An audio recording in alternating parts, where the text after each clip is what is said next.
Décembre 1988. Mikhail Gorbatchev rencontre le nouveau président américain George Bush et son prédécesseur Ronald Reagan. Gorbatchev a pris sa décision. La guerre froide doit prendre fin. Les Américains restent sur leur garde. En 1989, Gorbatchev a décidé de relâcher le contrôle soviétique sur les pays du bloc communiste.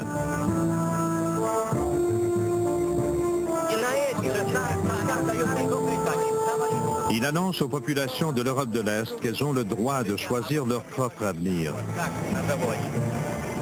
Mais ses interlocuteurs se demandent ce qui va se passer si les non-communistes prennent le pouvoir. L'Union soviétique va-t-elle vraiment leur laisser les coups des franches? Gorbatchev était convaincu que lorsque ces pays obtiendraient leur liberté, ils choisiraient un socialisme à visage humain. Il croyait qu'ils ne tourneraient pas le dos à Moscou et qu'ils ne rejoindraient pas l'Ouest. Il pensait qu'ils seraient reconnaissants envers Moscou et qu'ils conserveraient des liens d'amitié avec l'Union soviétique. La guerre froide avait perdu un symbole. Le gouvernement hongrois avait retiré les barbelés sur sa frontière avec l'Autriche et l'Occident. L'Union soviétique n'a rien fait. Même si les déplacements ne sont pas complètement libres, le rideau de fer a commencé à se désintégrer. Inspirés par Gorbatchev, les manifestants rêvent de transformer l'Allemagne de l'Est en une démocratie. Ich glaube, für die meisten war Gorbatschow eine große Hoffnung. Gorbatchev nous a donné un grand espoir. In verschiedener Weise. Einmal, Premièrement, il a tenté de transformer son pays comme nous voulions transformer le nôtre, par la perestroïka, par une libéralisation progressive. Seul Honecker semble ne pas s'en apercevoir. À la veille du 40e anniversaire de l'Allemagne de l'Est, en ce mois d'octobre, il reste confiant alors qu'en compagnie de son collègue Egon Krenz, il s'apprête à accueillir son invité de marque, Mikhail Gorbatchev. La délégation soviétique sait très bien que le régime est-allemand est chancelant.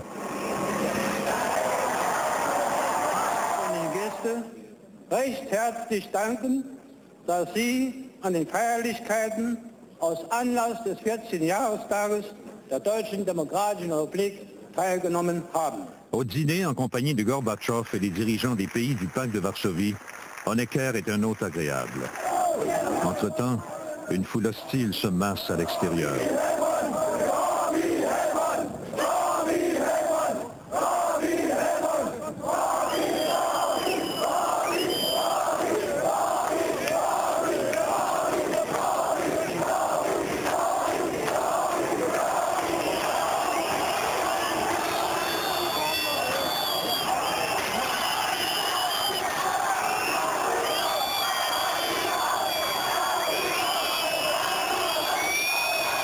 Honecker projette d'écraser la nouvelle opposition.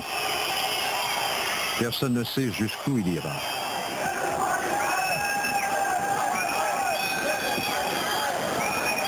Cette nuit-là, la police charge et disperse les manifestants. Mais on annonce un rassemblement encore plus important le surlendemain.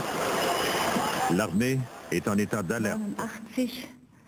En 1989, bien des gens, y compris moi, ne cherchaient plus le dialogue. Je me souviens que nous disions, l'heure n'est plus au dialogue, mais à la confrontation. Krenz offre en vain de nouvelles libertés. Les manifestations populaires s'intensifient et on réclame davantage.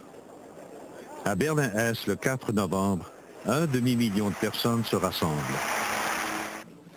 Le 9 novembre 1989, Günther Schabowski annonce aux journalistes de Berlin que les restrictions sur les déplacements vers l'Ouest vont être levées. Le gouvernement prévoit que le changement va entrer en vigueur le lendemain. Mais Schabowski se méprend sur la date. C'est en vigueur à compter de maintenant? Camarades, on m'a dit que la déclaration a déjà été faite. Vous devriez déjà l'avoir. Selon mes informations, c'est à partir d'aujourd'hui, immédiatement. La nouvelle se répand comme une traînée de poudre dans la ville. Les Berlinois de l'Est précipitent pour voir si les postes de contrôle du mur s'ouvrent vraiment.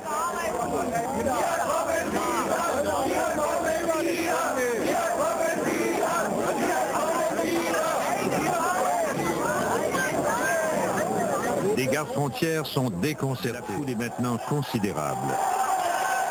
Soudain, les gardes cèdent.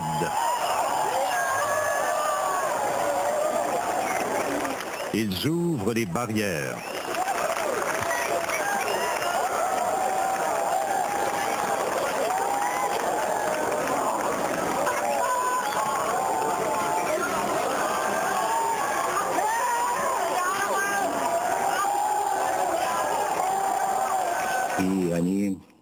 Ils ont ouvert la frontière et n'ont pris aucune contre-mesure.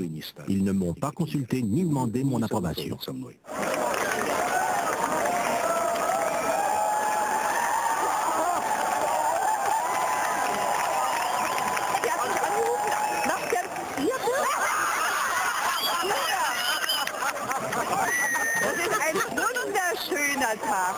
Les Berlinois de l'Ouest arrivent de l'autre direction. Ils commencent à démolir le mur en face de la porte de Brandebourg.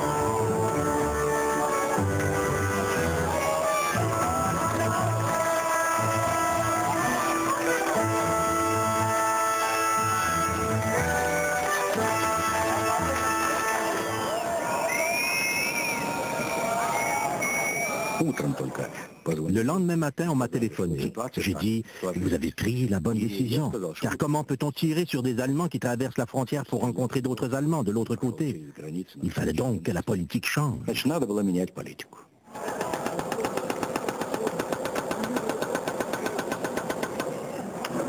De chaque côté de ce mur, deux mondes armés s'étaient affrontés.